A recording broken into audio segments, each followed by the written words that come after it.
Okay, hello, sports writing class. My name is Faraz Husseini, and today I'm going to be interviewing a bona fide celebrity here at York University, number 5, DeAndrae Pierre for the York University Lions basketball team. How are you, DeAndrae? I'm doing pretty good today. How are you? I'm good. I'm good. Thank you for being here. Just as an aside, I wanted to say how when I met you after the Laurentian game, like what a humble and like really fun person to interview you were. I know like everybody was kind of sweaty and a little shaken up about the loss, but you gave such good comments to me, and so that's why I wanted to reach out to you. And I'm really thankful that you could be here with me today. Yeah, no doubt. Happy to be here as well. Awesome. Always help out. So I'm just gonna dive right in. I want you to tell me about your introduction to basketball. Like how did you get start playing, and how did this become what you knew you wanted to play? Well, the first time I played basketball, organized basketball, was probably at 8 years old. Wow. Other than that, I was a soccer player. I played soccer all the way up until high school. I played basketball when I was 8, and then after I kind of didn't really like it. And then my neighbors were basketball coaches, and I don't know if you're familiar with Tyler Ennis in the NBA. He was my neighbor, right? So, Oh wow. Okay. Yeah, so I kind of grew up beside basketball celebrities from young, and they kind of told me I should try it again. So I tried it again when I was about, I want to say 12. And then after I kind of grew a passion for it, and I didn't really take it serious until I was about 14. So I kind of had a late start in the game. Is 14 what's considered late? Yeah, 14, Wow. 14 is definitely considered late. There's some guys that pick up a basketball when they're like 3 years old. Really? You know what I mean? Oh, man, it's like Tiger Woods, huh? Yeah, that's exactly what it is. And if you see nowadays, basketball's become such a big sport that like kids all around the world, 4, 5, 6, are out here training like serious, and they want to take it serious. So yeah, I feel like I took it serious when I was about 14, and I knew I wanted to do, like, I wanted to play basketball because I just seen how great it was to play, and I was always around it, so I just kind of took a liking to it. No, definitely. That makes a lot of sense. So you were neighbors with Tyler Ennis, huh? How was that? Like, Yeah. you play like neighborhood basketball with him, or? So there's a pretty decent age gap between myself and like Tyler and his two other brothers, Dylan and Brandon. So Dylan's also a basketball player overseas. He was in the G League for a little bit, but I legit, man, I promise you, I used to come home from school some days and like even on the weekends or just in the week and just sit on the green box and legit watch these guys play like right in the front yard.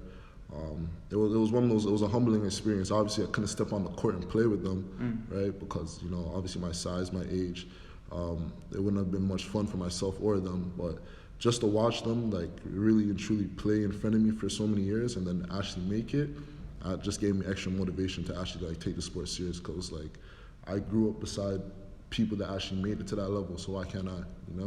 So I think that's what really started to fuel my passion, like to actually pursue basketball. Yeah, that's very cool.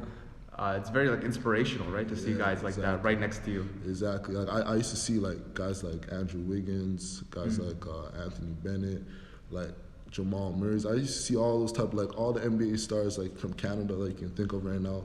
I used to see all those guys. Did you ever play RJ Barrett? I had played against RJ Barrett a few times growing up.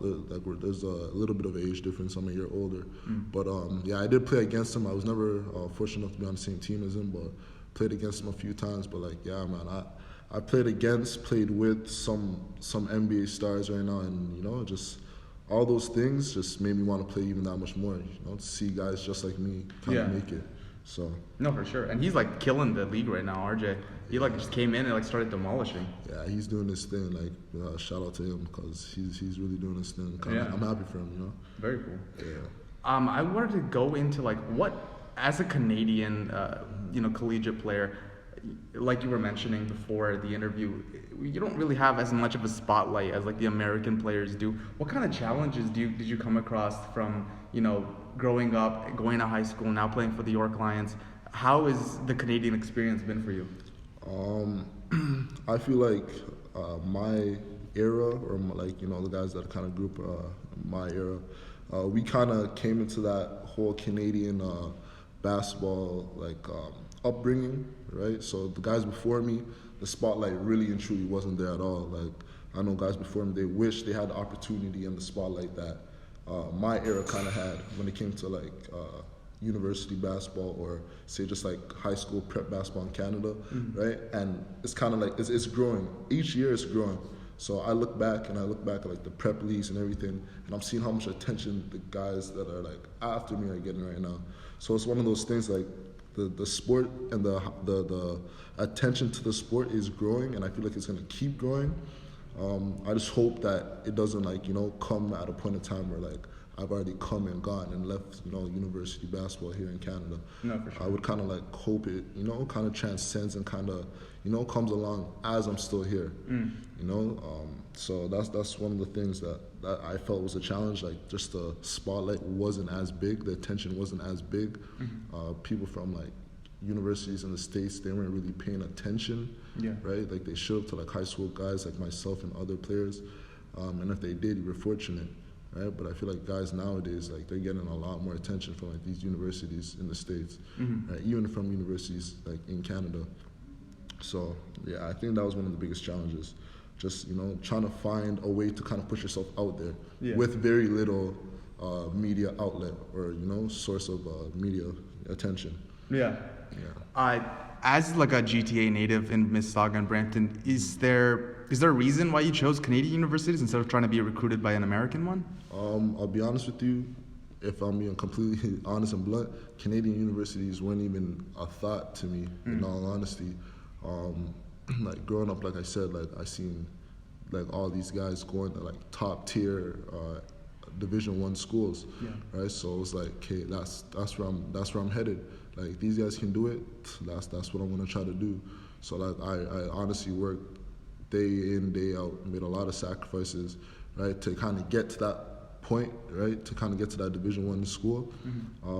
And honestly, things like as we were gonna talk about further on in the interview, didn't really pan out. So the Canadian universities down here, right, they were kind of almost like a cushion, something to fall back on. But yeah, no, for sure. Like I always wanted to go to the highest like point I could take basketball. So yeah. No, but honestly, I think you're being really humble, DeAndrae, because I know you're like literally a celebrity here. When we walk around, the York University Player of the Week, I swear, like half the time it's got to just be you. Yeah. Like 10 minutes. Thanks. So I just wanted to talk about your transition now from high school to the collegiate level. You weren't redshirted your freshman season. You played all 23 games, which is kind of unusual. You started 18 games at guard.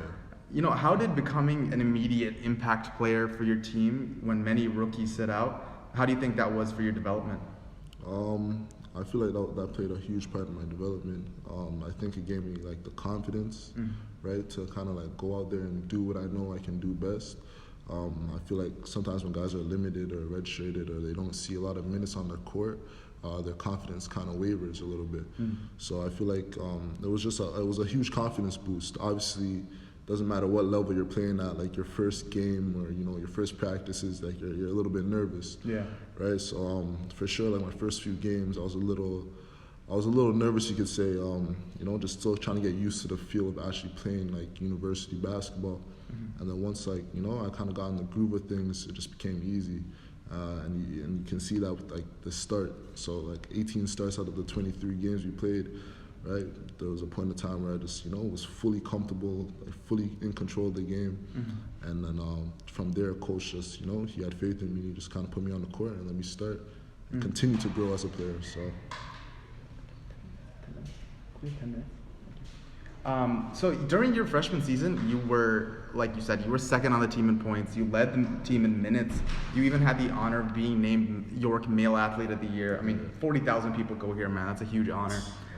Does the leadership role that you were like surged into right in your freshman season, did that come naturally for you, or were there like struggles in being that young guy that had to take up this huge role on the team? Honestly, like this is a question that I get asked a lot. Being a leader comes naturally to me, man. I'm the oldest of 5 siblings. Okay. Right, so I had no choice but from a young age to be a leader. Right, so I have nobody else to follow except for like my parents' examples and things like that. But when it comes to like being the oldest sibling and you have a lot of younger siblings, they look up to you. So I was a leader from young. Being a leader just came naturally to me. I've been a captain, leader on almost every single team I've played for in the past. So coming into university, I didn't assume like I was gonna be a leader. I didn't assume I was gonna be a captain. I didn't assume that role right off the bat. Like I said, like it was just one of those things that just kind of like naturally came to light, and then we kind of went from there. Coach, like again, naming captain, and guys, younger guys, even guys my age, peers, they kind of look to me for guidance. Right, so being a leader is just one of those natural things for me. Yeah, your oldest sibling. I know as a middle sibling, like the role you guys are put in when you have to take care of your that's a big deal. Yeah, for sure. I want to know, how did your fellow teammates come to see your role in the team during your freshman season? Was there any hazing? Was there any oh wow, you're getting minutes over me and you're a freshman? That's kind of weird, no? It's kind of weird, but it's one of those things when you're on the court, when you're an athlete in general, you know your limitations, you know what you're capable of, and then you can see the limitations and what other guys on your team are capable of. Absolutely. So it wasn't one of those things where I was playing bad and it's just because I had a name and all those things that I was assumed a leader and put in such a big role. Mm-hmm. My performance showed that I was meant to be in this role. I'm meant to have this X amount of minutes. You know what I mean? Mm-hmm. So it's one of those things that I kind of worked for it prior to coming here, and it showed. So when your work, shows, what can anybody really say? If you're getting consistent A's in the classroom, nobody can tell you that you put the work in to get those A's. So nobody can tell you that you're trying your hardest. So it was just one of those things. They understood, they seen the work I put in off the court, in practices, so it made sense to them. It made sense why I was in a big role. Such a young age. Yeah. No, that makes a lot of sense. What kind of relationship do you and your teammates have now that you've proven yourself in your sophomore season? You're going to be going into your junior season as probably the leader of the team. How is that? The relationship, it's almost like siblings. I think that's the best way I can put it. Yeah. Some days you guys can't stand each other, you know what I mean? Some days you're going at each other's necks, and then there's other days where it's you only want to be with your siblings. You just want to hang out with your siblings, chill with your siblings. So I think that's the best way to put it. There's days, we don't get along. There's days we might, go back and forth in practices, on the court. Mm-hmm. But at the end of the day, we know, we're on one team, right? It's a brotherhood. We have one goal, that's to win, right? Make it to the playoffs, make it to nationals. So we always know that no matter what, it's gonna come down to us being brothers on the court. Cool. So like you were saying, you guys, sometimes it's like a sibling kind of rivalry going on. Sometimes you can't stand each other, sometimes you can. And obviously we all know that what keeps you guys together is coaching. It's integral to the success of any sports team. So head coach Nate Philippe, who just joined the York Lions the season prior to your joining, has made an immediate impact on the York basketball program. How did Philippe approach you during the recruitment process? To be honest with you, I remember exactly how he approached me and what game. We were up in London playing LBA prep, and I had hit a game winner, right? So I had a game winner. After the game, my coach had told me that a coach from York wanted to speak to me. All right, so I said okay, and we spoke a little bit. That was the first interaction we had. We spoke a little bit. He let me know about himself, that he had just joined. He's a new coach. He just let me know a little bit about the program. We exchanged numbers, and then I met him again later on in the season, and this was during the time that he really wanted to get me to York. So the way he approached me, honestly and truly, both interactions that I had with him during the recruitment process was just he was new to the program and he was trying to build something. Right? He was trying to build almost like a dynasty. He wanted to turn the York University program around. Yeah. Right? Due to their previous years. So that's just the way he approached me, and he just let me know that if I were to come to the team, that I'd be a part of something new. I'd be starting something special, and I'd be a big part of it. So those are just the type of things that we talked about, just, building a legacy here at York. Yeah. Right, so yeah, that's how he approached me, and that's kind of one of the things that I kind of wanted to do when I came here, help him build that legacy here at York for myself, his name, the York University program. It looks good on all of us, if we turn a program from nothing almost to, a national caliber team. So, Definitely. Yeah. No, it makes a lot of sense. So you saw something that really caught your eye when you spoke with Philippe that, influenced you to come here, huh? Yeah, I seen opportunity. Seen opportunity.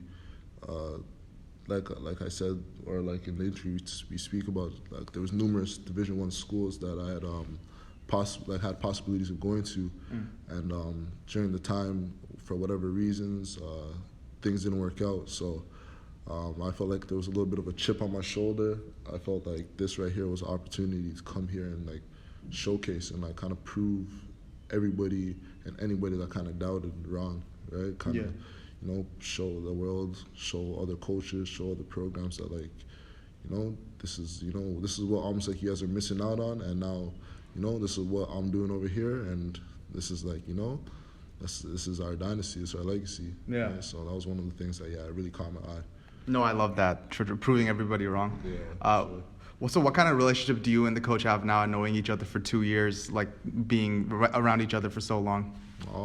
We have a pretty good relationship, honestly. Like it's pretty great. I know sometimes, relationship between coaches and players, it varies. Sometimes it's not the best, sometimes it's not the worst. But I feel like our relation is pretty solid. I have nothing but respect for him. That's one of the things, like me personally, like if you take a chance on me, if you show me, like, you're honest in what you say and everything like that, like, I have no reason but to respect you, and I want to respect you for as long, as we have a relationship. Like, I'm always respect you. Even after basketball, when I leave here, I'm always have a respect for Coach Nate, because, like I said, just one of those things that, like, he never did me wrong. He's never told me a lie. He's been honest to me in everything he said. And it's just that's a big thing, like, you know what I mean? That's a big thing. Honesty and loyalty. And that's exactly what he's been to me for 2 years. He's been honest and loyal. So I have to respect him. Our relationship is pretty strong. That's all I have to say about that. Like, yeah, for sure. That's awesome, man. So now we want to kind of talk about your actual performances on the court. I know this season was a little bit of a down season compared to last. You guys didn't make the playoffs this season, but your freshman season, you made the playoffs with the Lions. What kind of an atmosphere was it compared to the regular season, making that playoff game? Man, I'll be honest with you, it was great. Yeah. I love that feeling, man. I love it. I'm a player that thrives under those type of situations. Like, I love the big pressure moments. I love when the crowd's going crazy. I love when the fans are going crazy. Like, that to me is what makes the game like fun. And almost like, one of the most enjoyable parts of the game. Being able to kind of like, put on a show for the people watching. So like regular season games, they were cool, they were all right? But during those playoff, and like even before the playoff game itself, we had 2 home games, and those were like playoff atmosphere games because those games were needed in order to like get to the playoffs, right? So when we played U of Ottawa here and we beat them. Oh, I know about your game winner, like the final game of the season, the craziness. Tell me how that was. Oh, that was crazy. Honestly, like those type of situations, like for me personally, like I've been in those situations a lot. So when those situations come, like I think like I'm always just like poised in those situations. Like I never get too nervous, too like kind of like frazzled, I guess you can say. Like I'm always poised in those situations. I live for those situations. I love those situations. But yeah, that was a crazy moment, man. That was crazy. That U of Ottawa game, that U of T game, where I hit those big shots. Like I live for those moments, and I'm not afraid of taking those shots and like being that guy to take those shots because my confidence when taking those shots is at an all-time high. So yeah, I love those moments, man. That was one of the most crazy things that's ever happened to me probably in my basketball career so far, and it was a great feeling because it was one of those feelings that like I really and truly helped our team get to the playoffs with this shot. Yeah. You know what I mean? So, yeah, there's nothing in the world that can compare to that, man. I always remember that for sure. So you're the kind of guy that wants to put the team on his back, huh? Yeah, like as much as possible. Like I don't want to always have to like carry the team or make it seem like there's like a hero complex going on. But like if my team needs me, in the clutch moments, it's just like when the bat signal goes in the air, like when Batman's needed, like he shows up. You know what I mean? Mm-hmm. So I feel like it's one of those two on the court. Like I do everything I can to help the team win, move the ball, share it, right, score when needed. But when that number 5 symbol goes in the air, you know what I mean, and the game's on the line, they need me, I show up, right, and I always show up, and I always do what I have to do. Yeah. So that's exactly how I feel. Yeah. No, absolutely. So is there any kind of adjustments that you would have wished to see from your team this season to maybe get back into the playoffs? For us this past year, it was a rough one, evidently so. Mm-hmm. Adjustments, I think our biggest adjustment would have been just our cohesion. This past year, we lost a lot of guys from the previous team. Mm-hmm. So we lost maybe about 5 or 6. Oh yeah, you guys were super young this season. Yeah, like we lost about 5 or 6 like older, veteran guys, guys that have been there before, been to that moment before. So yeah, this year we were young, inexperienced. It was kind of tough on the guys that had been there before, like myself, and the other second-year players or third-year players that were at the playoffs last year, mm-hmm. right? To kind of come in and not make the playoffs this year, right? And not to discredit any of the young guys or anything that came aboard, right? But it was just one of those things that we're young, like the leaders are young. I'm only 20, right? So the leaders themselves are young. And we're trying to lead younger guys, right, to get back to that, that playoff spot. It was just tough. It was one of those like kind of learning curves and kind of one of those things that, I feel like we could have adjusted, just having better leadership, having better cohesion. I think those are the 2 main things that we could have done better this year because the skill was there, the talent was there. It was just kind of like putting it on, on the court, showing it, displaying it, day in, day out. And consistency, that too, because there was days where we came out firing and we played, our asses off. We played the best basketball we've played, and then there's like other days where it's like we don't even know how to play basketball. That's what it looked like. So those are 3 things I think I would have changed or would have liked to kind of tweak: our leadership style, our cohesion, and our consistency for sure. Yeah. No, makes sense for sure. Is there anything that you would want to say to your coaches or your teammates that about the season, or maybe even just about your presence on the York Lions basketball team that you didn't have the platform to say before? Not necessarily. I think we're pretty open throughout the season. Like guys express their feelings. We've had meetings before, team meetings, where guys kind of put whatever they're feeling out there. If there were to be anything, I would say it'd just be like we gotta keep our heads up, right? We gotta make the adjustments we need to make throughout this off season so that this never happens to us again. Yeah.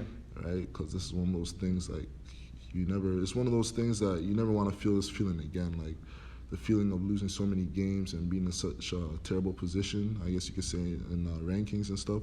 Right? It hurts. It really hurts. It puts a little pit in your stomach. So I just say we gotta just keep our heads up, keep moving forward, and never try to feel this feeling ever again.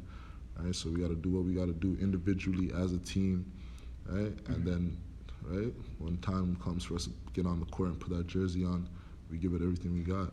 So that's all I can really say. That's what I would say to the team right now if I were to be sitting in front of them. Yeah. You know what I mean? Let's focus on the future. Right? Use the past to fuel our present and our future.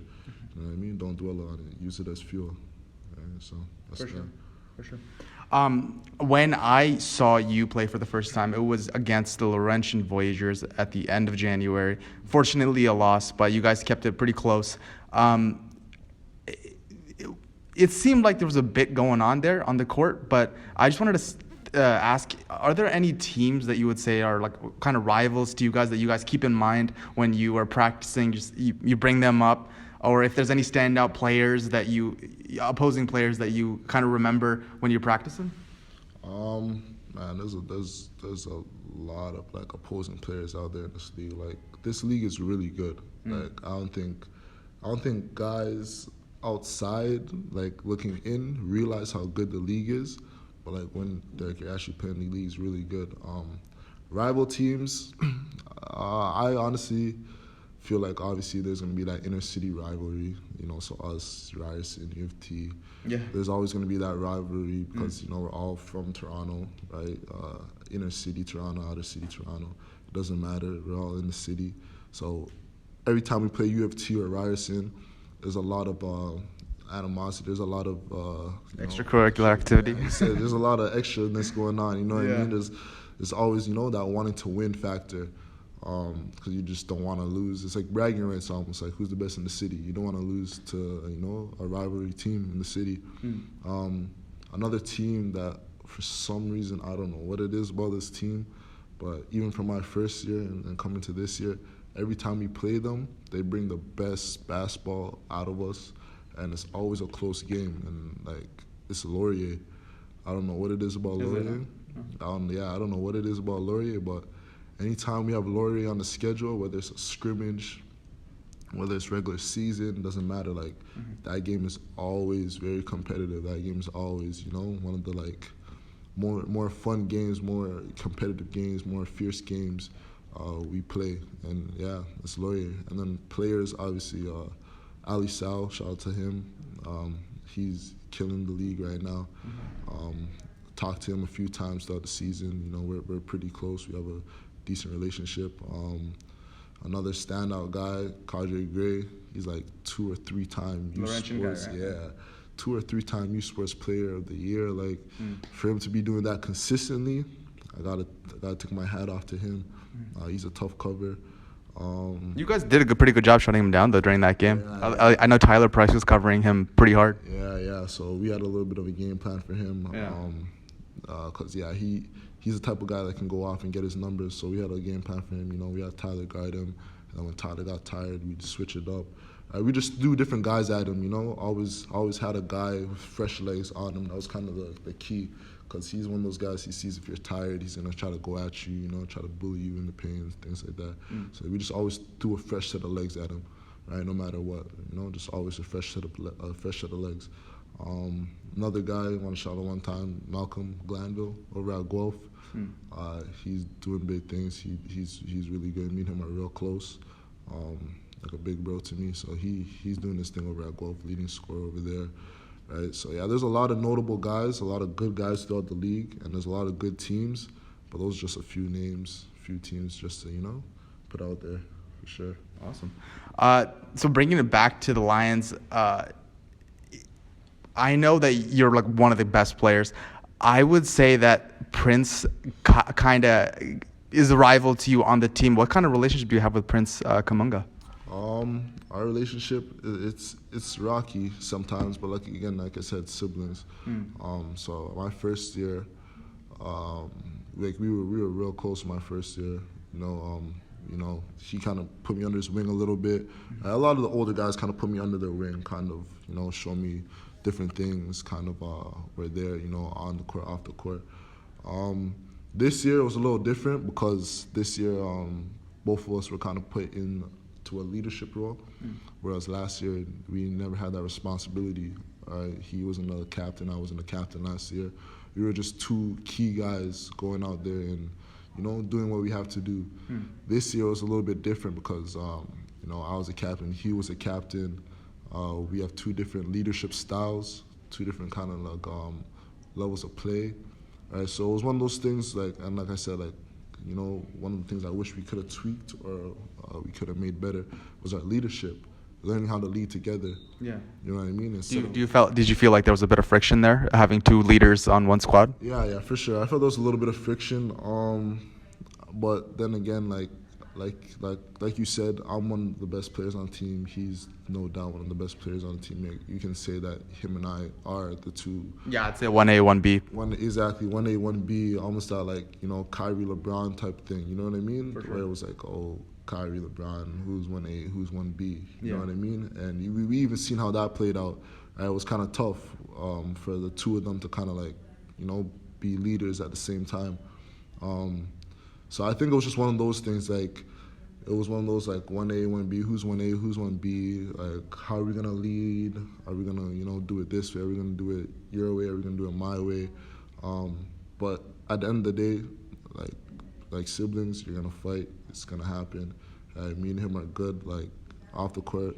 We're good, even on the court. Towards the end of the season, we kind of fixed things up. We were we kind of realized, like we were being a little bit immature throughout the season, with our leadership, right? And it was affecting the team in a negative way. Mm-hmm. You know what I mean? So instead of us helping the team, we were really and truly, like, hurting the team, right? And not in a good way. So throughout the season, towards the end of the season, we kind of fixed it, right? We kind of realized, okay, we gotta do this together. You know what I mean? We can't do it on our own. So we gotta figure out a way, a leadership style that fits both of us, Yeah. right? And it's gonna be, transferable to the team, and like a way that the whole team's gonna respond in a positive way. You know what I mean? Mm-hmm. So yeah, for sure. But there's always gonna be friction. There's always gonna be bumping of heads when you got two elite, premier guys on one team. Definitely. Right? It's just gonna happen, and hopefully next year. You guys are both playing next year, right? Yeah. So hopefully next year, things are obviously like better. Right? Yeah. We've already gone through that, the rough patch. We've gone through it. Right? We've weathered the storm now. So let's get to sunny days. Let's get to doing what we know we can and we know what we should be doing. Right? So me and him, we're good. Like I said, that's my brother. Right? We're cool on and off the court now, and that's just how it goes. You're gonna fight. You're gonna fight with your siblings. And so yeah. No, man, I'm glad to hear that because you guys make up like one of the best duos in all of collegiate Canadian sports. So if you guys can use both your heads together, there's no limit to what your team can achieve. Yeah, it's almost like that. I guess you can say like Kobe and Shaq. Yeah, exactly. You know what I mean? Like that's probably the best way I can put it. Like I'm Kobe, he's Shaq, even though like the sizes aren't exactly there. But you know what I mean? Like it's one of those like. He's the most dominant in his position at what he does, and I'm one of the most dominant in my position at what I do. Yeah. Right? So it's just like a matter of, how are we going to make this work? You know what I mean? So, yeah, no, for sure. We're definitely, we definitely went through the rough patch and looking forward to, like, better things to come. Awesome. So did you make any thoughts about your future in basketball, or are you just trying to go into third year and in your junior season? I'll be honest with you, I'm always thinking about my future in basketball. I've been thinking about my future in basketball since I can remember. It's just one of those things, like I feel like if you think about your future in basketball, if you really want to play the game, or like not even just basketball, if you even want to do anything, want to become lawyer, doctor, teacher, like you use that as motivation to kind of get you through like the process. I guess you can say, right? If you have an end goal of becoming a doctor and you have to go through 8 years of school, right? Obviously, that's a lot on your body, mentally, physically. But you use that as motivation, like what, this is what I want. So I'm gonna go through this year and do my best. Right? Next year comes, I'm this much closer. Right? I can't stop now. I got to keep going. So I use like my future in basketball as motivation. I know I want to play at a pro level, right? Obviously, everybody has dreams of being in the NBA. So, like, even if I'm not in the NBA, I still want to play pro, whether that's overseas in Europe, right? Like, all I know is what would make me the most happy is being able to play outside of, like, on the pro level for a few years, So I use that as motivation. Like, going into my third year, right? That's one step closer. You know what I mean? Third year, I got to go out there, I got to perform, I got to do what I got to do, right? Put on my numbers, help the team win, right? Do all the things necessary to make that goal of mine come true. You know what I mean? So yeah, and I'm always thinking about my future, no matter what time of day, what year it is, right? Like I'm always thinking about my future because it keeps me motivated. Yeah. No, absolutely. This is number 5, DeAndrae Price of the York Lions, one of the best young collegiate Canadian players. Thank you for being with me today. It's really like an honor to speak with someone like you. I've always seen you around, like on the posters on campus. So seeing you in the flesh and having this experience with you has been really valuable. Thank you. No, I appreciate you reaching out, and this was definitely an experience that I'll remember, and I wish you all the best too. Thank you. Awesome.